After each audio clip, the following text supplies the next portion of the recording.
Thank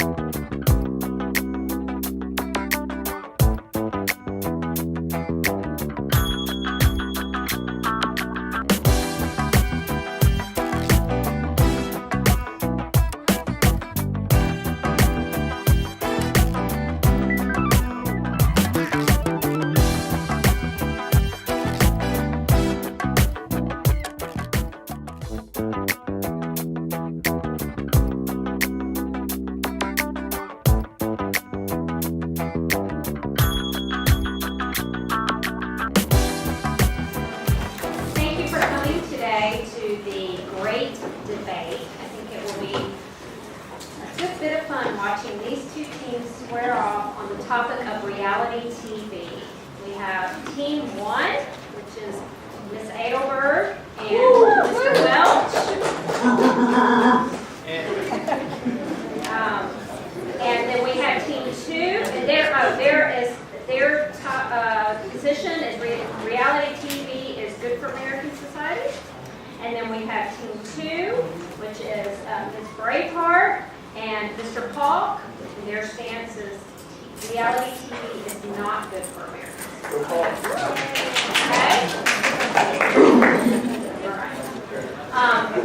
This is our final QEP event this year. Yeah, for the QEP team, right? And this is our final event surrounding the book, The Hunger Games. I hope you all had an opportunity to read the book, and I hope you enjoyed it or had some lively discussions in your class or attended other events related to the book. I'm sure we will have fun activities next year related to a new QEP, so we're looking forward to that. Following the debate, after we announce the winners of the debate, we will also have an announcement about the essay contest winners, and the winning essay will be read. Following that, we will have the drawing for the iPad 2.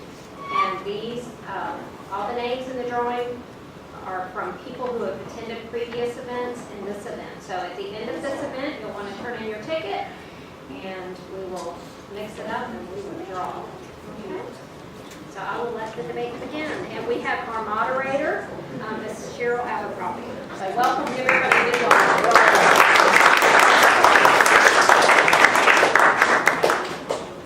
Good afternoon. Welcome to the debate.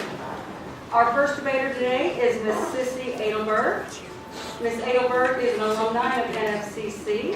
She went on to complete her bachelor's degree in education at the University of Florida and her master's degree in English at Valdosta State University. She was voted by the students as the 2012 NFCC Student Support Services Teacher of the Year. She currently serves as an English instructor and was most recently named as Director of Teaching and Learning. Joining Ms. Adelberg is Professor Jay Welsh. Jay Welsh has worked at NFCC since 2004 and is the Joe Ackerman Lecturer in History. He enjoys scuba diving, Civil War reenactments, and collecting comic books. His turn-ons include walks in the rain, holding hands on the beach, sitting by a fire.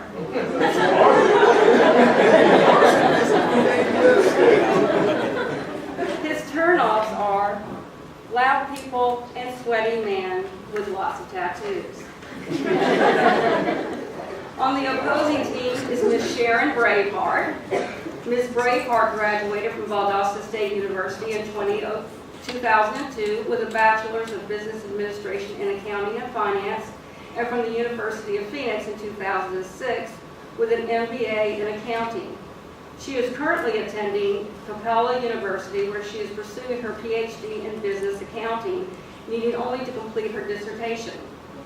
She worked in private accounting for various construction-type businesses for over 10 years before becoming a full-time professor at North Florida Community College. Before becoming a full-time professor, she was an accounting instructor adjunct for Valdosta Technical College. Ms. Braveheart is joined by Mr. David Polk. Mr. Polk teaches history and world religions. He graduated from Madison County High School and attended North Florida Community College, Valdosta State University, and Southeast Baptist Theological Seminary. He lives in Valdosta, Georgia with his wife Kelly and his 3 children, David, Emily, and Katie. Thank you, faculty members, for participating in what surely to be a lively debate today.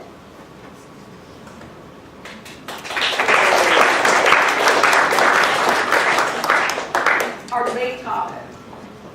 All of us have watched at least a few reality TV shows, but few of them are truly matters of life and death as portrayed in the Hunger Games. Over the last 2 decades, reality TV has taken over the airways as a popular genre in entertainment. What effects then does reality TV have on American society? That's what we want to know. Team 1, Ms. Adelberg and Mr. Welsh will argue that reality TV is in fact good for American society. Team 2, Ms. Braveheart and Mr. Holt will oppose their views and argue that reality TV is not good for American society. Following the debate, you, the audience, will decide the winners of today's great debate. Up first, Team 1 will present the opening argument. Team 1, you will have 6 minutes to state your case. Your opening argument should include a strong introduction to your case based on reason and evidence.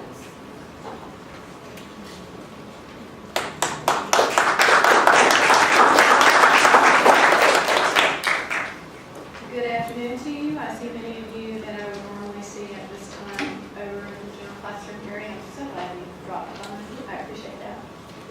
Show love.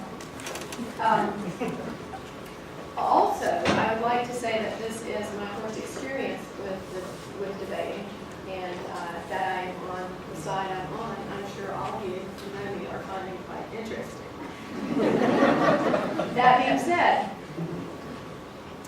Mr. Welch and I are charged with contending, which is debate speak for arguing, and supporting the resolution that reality TV is good for American society. I just need to, even though it's been said several times, I just need to reinforce that.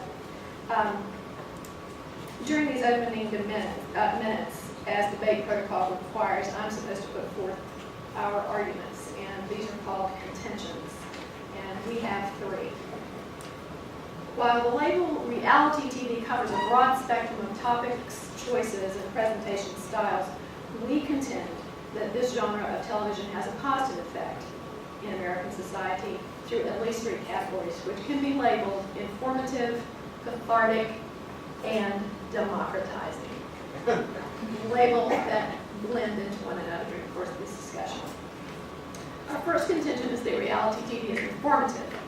Dare I say, educational. The informational / educational facet of reality TV harks back to some of the original driving forces for television, a venue for the government to convey to the public in a timely manner information the government deems necessary for an informed society. The nation's public broadcasting service, fondly referred to as PBS,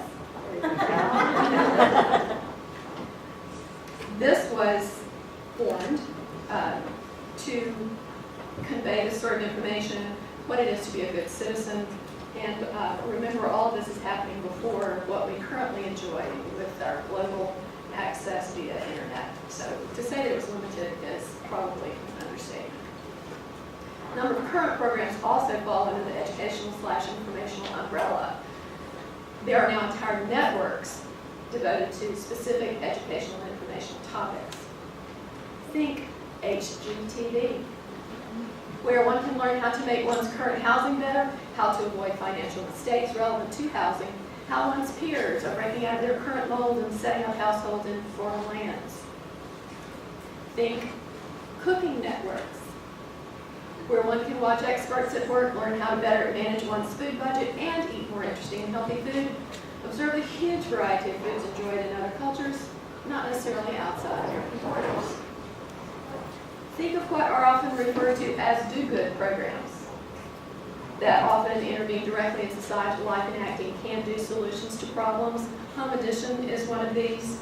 Viewers are encouraged to practice compassionate citizenship by volunteering for nonprofit partners such as Habitat for Humanity. And these programs also offer you links to access these organizations so that you can participate. Mr. Welch and I have a second contention, which is that reality TV is cathartic through both comedy and drama, sometimes referred to as strictly entertainment. Like many current TV offerings, reality TV has audience entertainment as its main objective. And this is not a new phenomenon in TV history, nor is the idea of public entertainment new in history in general. One aspect of entertainment through the ages has been its cathartic effect. In ENC 1102, shameless plug, most students read the Greek drama Oedipus the King and learn the role in ancient society of the public spectacle of Greek heroes fall from grace. Some of the same reasons for good Greeks attending an afternoon's performance of a comedy or drama are relevant to a modern Americans whiling away an hour or two watching a current representation of what we have called reality TV. These reasons include the public part of this equation, i.e. watching with friends. One study shows, and of course I would bring in a study, shows this is a major perk of viewing reality TV, and these friends with whom one is enjoying these few hours. These friends can be people in the same room, people watching from a remote location with whom you're having a conversation through all the gadgets that you have at hand at all times, or it can actually be the tie that the watcher has with the person on television when it's kind of a one-on-one and you watch this person week after week, etc. Observing the actors making good and bad decisions and noting the consequences of said decisions. Seeing how an individual can bounce back from negative circumstances or not bounce back from negative circumstances, which is also a learning experience. Seeing how an individual can make a real difference in the lives of others. Witnessing how different professions in a given society are conducted. Observing how other cultures conduct the business of day-to-day living, which again, may or may not mean leaving the American borders. And just seeing how a single individual can muster the courage to sort of put it out there, put it all out there, improve him or herself. Certainly there are a number of these shows currently in our channel lineups, but there are also historical instances of this. Finally, the third contention that Mr. Welch and I make is that reality TV serves as a democratizing element in American society, examples of which will be touched on during the course of our debate. Consider the ability of non-stars, such as Jennifer Hudson once upon a time, to become major entertainers. Even Honey Boo Boo. Her family now has access to much more financial security thanks to their on-air clowning. That is Mr. Welch's turn. Time. Also, Time. Thank you.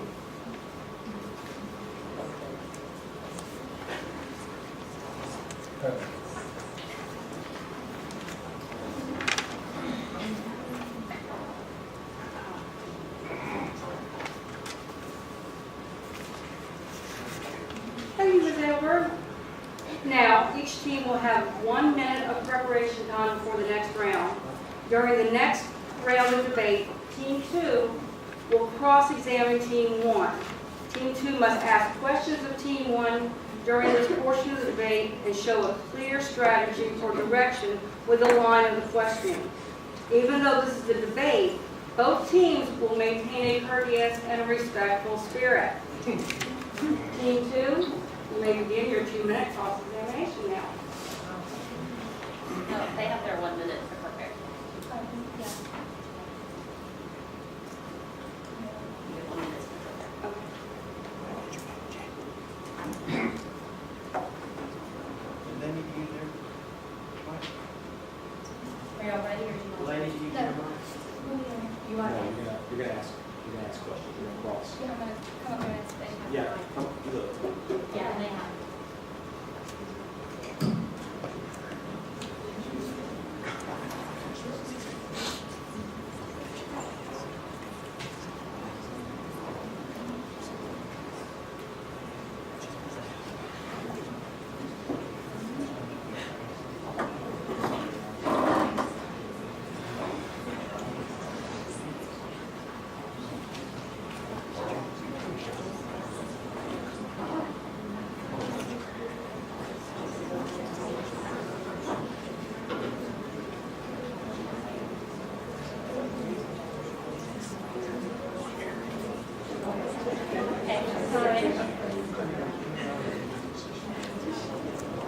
Yeah, you're 1 minute.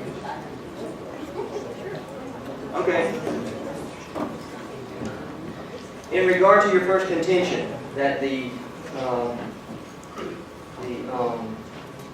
stuff that we're discussing with reality TV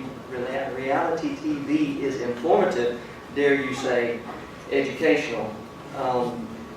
My question is it your contention that reality TV is always educational? If so, what educational benefit do we get from the Kardashians and from Jersey Shore?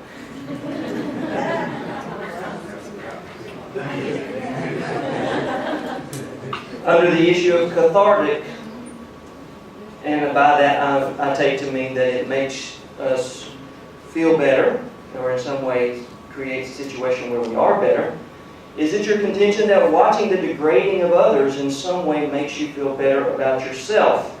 And if that is your contention, how does that square with the psychological research that has been done, or psychiatric research that has been done that proves the exact opposite? And in regards to your contention that it is democratizing, my question to you is it your contention that people with no talent making money is a good example for the rest of this world and the students at North Florida Community College? And do we need to go further in that direction in our society?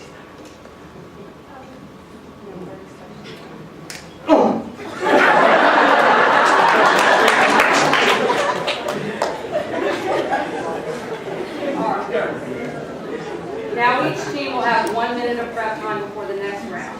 During the next round, Team 1 will have 3 minutes to respond to the negative observations of Team 2. They will begin to rebuild their case for reality TV. So you have 1 minute.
Team 2's consideration. I'd like to address our questions directly. The first one that deals with is it our contention that reality TV is always educational? No, that is not our contention. Just like basically everything else that you find on TV, reality TV, one of our major sub-themes is that reality TV as a genre of specific types of television programming are designed basically to simply replace earlier television tropes and norms of production. And so they're not every program on television was designed to be an educational experience. Many of them, in fact, were, as Ms. Adelberg mentioned, were intended to be informative, in many cases to be educational. They're not all, and so they fit under many different classifications. And I think that the two examples that Mr. Paul brought up are really, really good examples of these. The Keeping Up with the Kardashians is a great example, not of an educational experience, unless you just really want to know what the Kardashians are doing and worth keeping up with. But it in fact does represent what she was mentioning with a cathartic experience. Watching people go around and sort of make silly decisions about themselves, and you point to something like that and say, well, at least I'm not those people, right? And so I think that that's the point, and that's also the appeal of a show like that, and it works itself backwards to the Oedipus Rex example of Greek tragedies. A good example of this is also Aristophanes' The Clouds, where it takes a generally venerated figure like Socrates and puts him up on this cloud and he spouts up all this kind of nonsense, but it's a comedy. You're not supposed to walk away from that going, man, I really know a lot about Socrates' philosophy. No, you know that if portrayed in a certain light, the guy's a blithering idiot. And he says a lot of funny stuff and we can make fun of him. Jersey Shore is another good example of simple entertainment. And the best analogy that I can make for this is not only does this go all the way back to on-screen clowning that's designed to make you laugh, where you pull people out and you put them in these sort of absurd situations, but the people on the show are not unlike circus clowns. In fact, they're even orange. They're the same color. And nobody is going out, walking out of the circus watching a pie get tossed at some clown and go, well, that wasn't a very educational experience. I didn't want to see 16 midgets get out of a fire truck because I wanted to learn something, okay? That these people are funny, and that's their job. Watching somebody who's 35, who has no college degree, works a bar, and thinks they're a star is hilarious, okay? I spent some time at the Tannin bed. That was your accomplishment for today. Oh, we're a dumb place. So anyway, on to the second question, is watching the degrading of others consonant with this. This is basically what you see with the Three Stooges, all right? Should we feel bad that Curly gets smacked? No, that's his job, is for Mo to hit him, all right? A good example of this is the show Duck Dynasty, which is basically a modern replacement for the previously scripted, non-reality format of the Beverly Hillbillies. It's a fish out of water story, and it's also a good opportunity for these people to make some money for themselves. Does no talent making money set a good example? Hopefully, right?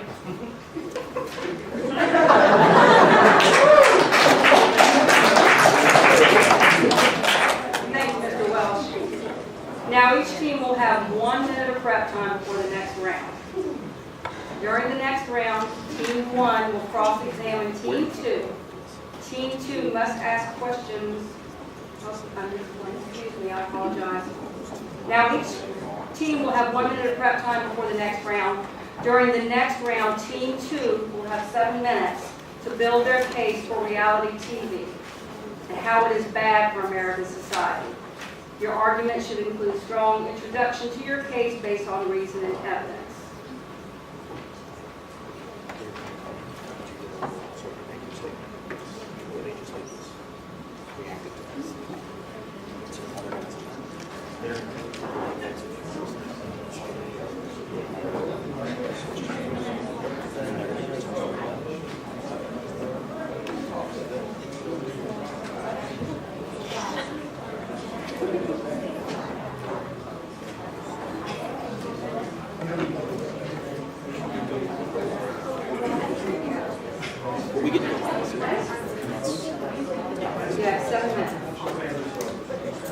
Television has a great impact on our lives. The average American watches close to 4 hours of TV each day. Based on this, by the age of 65, the average U.S. citizen will have spent nearly 9 non-stop, 24-hour-a-day years glued to the tube. 98.5% of U.S. households have at least one television set. 90% of U.S. households have 2 or more TV sets. 81% of children ages 2 to 7 watch TV alone and unsupervised. 70% of daycare centers use TV during a typical day. As a result of this, it's important that we understand and evaluate the impact that television has on our lives, whether positive or negative. It is our contention that reality TV is not good for American society, and to do that, I want to appeal, first of all, to your intellect. A revealing survey released this week from the Girl Scout Research Institute, I say this week, it's been several weeks ago, exposed the good, bad, and ugly influences reality TV may be having on our impressionable female youth. The survey included 1,141 girls across the United States, ages 11 to 17, who were asked about their reality TV watching habits, as well as their opinions on relationships, self-confidence, self-image, and success. A little less than half of the girls who took part considered themselves regular reality TV show watchers, and about a quarter said they rarely or never saw those shows.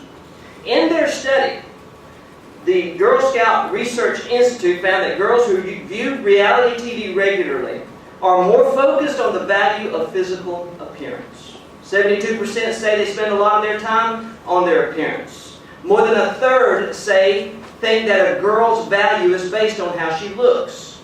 They would rather be recognized for their outer beauty than their inner beauty. The studies also show some positives, that girls who watch reality TV are more self-assured than non-viewers are. It also shows some positive aspects. It said that those who watch reality TV are more likely to aspire to leadership and to think that they are currently seen as a leader. Well, the problem is what kind of leader are we producing by shoveling reality television into the minds of our girls? And I do mean shoveling literally. Even the good here can be seen in a negative light. These self-assured leaders created by reality TV are mean-spirited liars who have learned that it's okay to succeed at the expense of others. You say, well, where do you get that? Well, the studies also showed that a higher percentage of girls who watch reality TV believe that you can lie to get what you want. They also believe that being mean earns you more respect than being nice. And they also believe that you have to be mean to others to get what you want. I appeal to your intellect. The phenomenon of reality TV is still relatively young.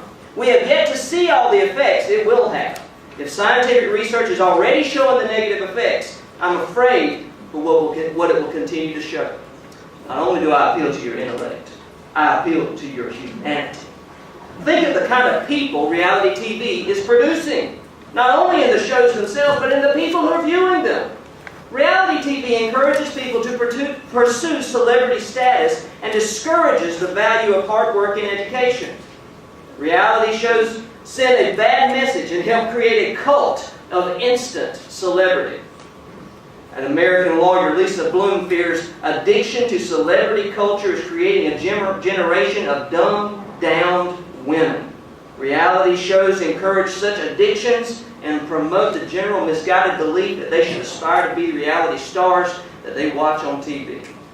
Reality shows also make for bad, lazy, and corrupting television, encouraging such behavior in our society. They mostly show how ordinary people with no special talents do very little. If they have to dance or sing, they do it badly, which doesn't make for good entertainment. From the Kardashians to the cast of Jersey Shore to the family that has unfortunately given us the phenomenon of Honey Boo Boo. The only talent that they seem to be able to showcase is the ability to get people to watch as meaningless dribble is put out by untalented hacks. I appeal to your humanity. Lastly, I appeal to your common sense. Reality TV is dishonest. When I was in middle school, we had debates all the time about whether or not wrestling was real. Today, everybody knows wrestling's not real. Sorry, don't cry. But now the debate is what is on reality TV real? Let's be honest. It pretends to show reality, but it actually distorts the truth to suit the program makers. The shows are not real.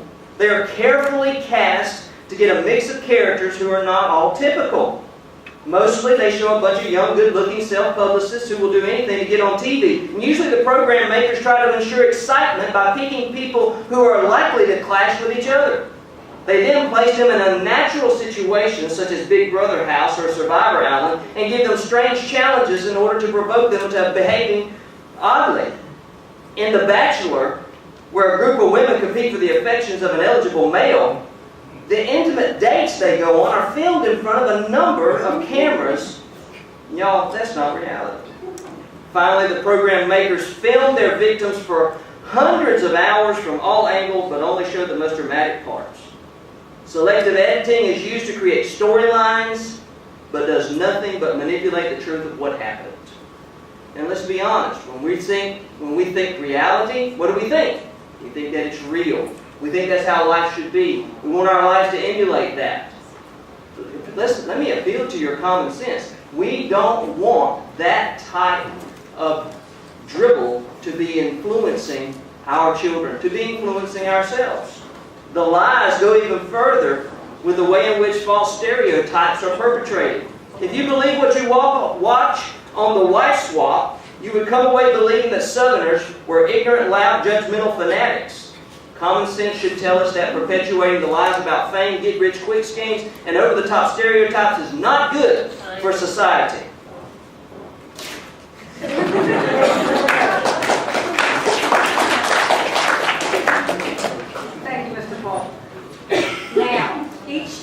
have 1 minute of prep time before our next round. During the next round of debate, Team 1 will cross-examine Team 2. Team 2 must ask questions of Team 1 during this portion of the debate and show a clear strategy or direction with a line of questioning.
All right, your 3 minutes begin now.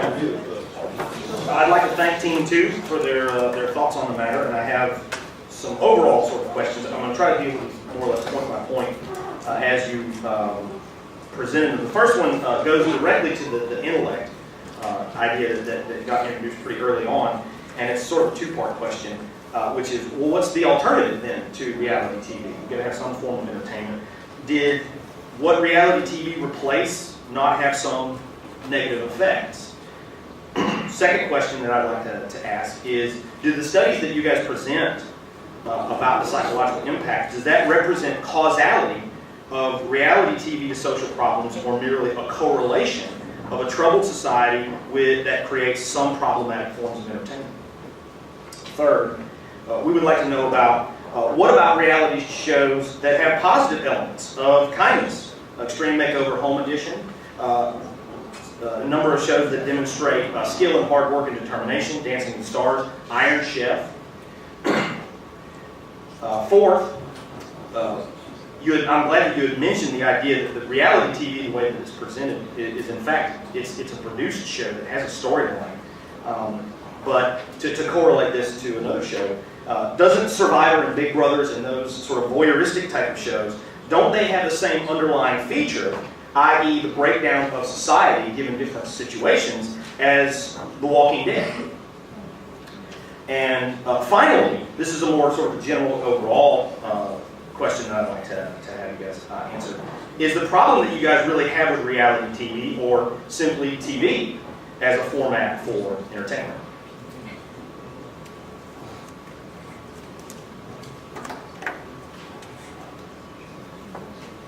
Now each team will have 1 minute of prep time before the next round. And during this round, Team 2 will have 6 minutes to respond to the arguments of Team 1. They'll begin to rebuild their case against reality TV. This will serve as their closing argument.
You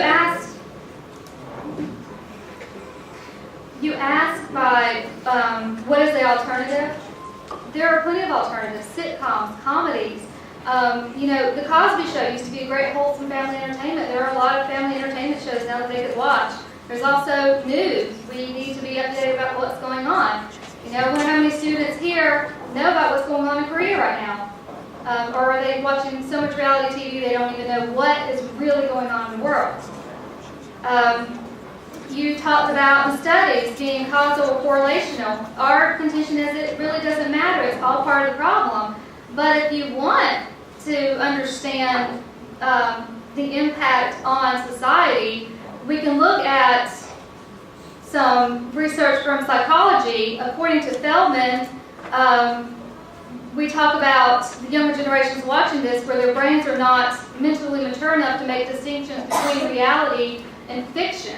And that's a problem with them watching reality TV. Feldman states the prefrontal cortex of the brain is not fully developed until the early 20s. The prefrontal cortex allows people to think, evaluate, and make complex judgments in a uniquely human way, underlying the increasing complexity intellectual achievements that are possible during adolescence. So with these younger generations watching this, it is sometimes hard for them to make the distinction between reality and fiction. But knowing that you're watching a sitcom or comedy, that you know that is fiction. You talked about the Extreme Makeover Home Edition show, Dancing with the Stars, Iron Chef. These are not reality shows. These are non-scripted television shows, and there is a distinction between the two. And I'm going to quote somebody who told me earlier, the distinction is would you sit down and watch the show with your preacher on one side and your mom on the other side, or would you be embarrassed to do that? I mean, there's a distinction. According to the San Francisco Chronicle, another distinction would be, and I'm quoting from them, if you feel like a voyeur, need to take a shower, or worry about the sorry state of humankind after watching it, that's reality television. If you were entertained without abject, crippling shame, or you learned something, even if it came while watching guys blow stuff up at Mythbusters, then it's probably an acceptable form of unscripted television. So there is a distinction between non-scripted television and reality, and those are non-scripted shows. And also, you talked about The Walking Dead and what the difference is between that and some reality shows. Well, that's not sold as a reality show. That's sold as a television show, and you know that it's not real. They're not zombies walking around. I hope you do anyway. Hopefully your prefrontal cortex allows you to understand that distinction. So, we close by applauding our opponent's valid attempt to defend the indefensible. Your efforts to show the positive effects of reality TV is akin to trying to elect Joseph Stalin or Adolf Hitler to be president of the Glee Club. Any positives that reality TV could produce are far outweighed by the overwhelming negative impact, and there is a reason why people refer to their watching it as a vice.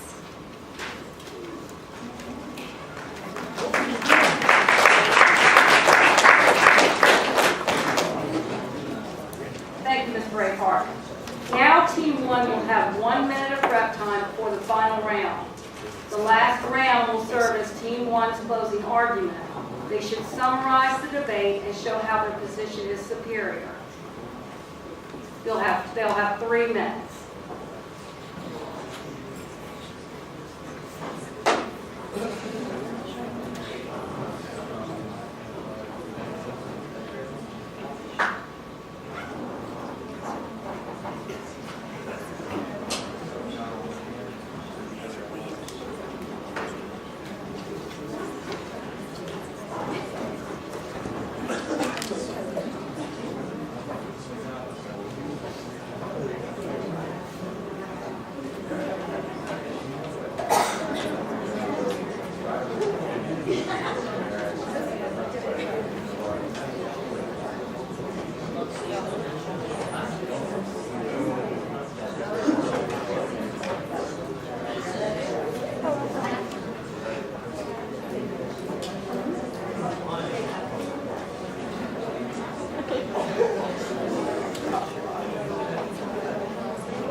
All right, Team 1, you have 3 minutes.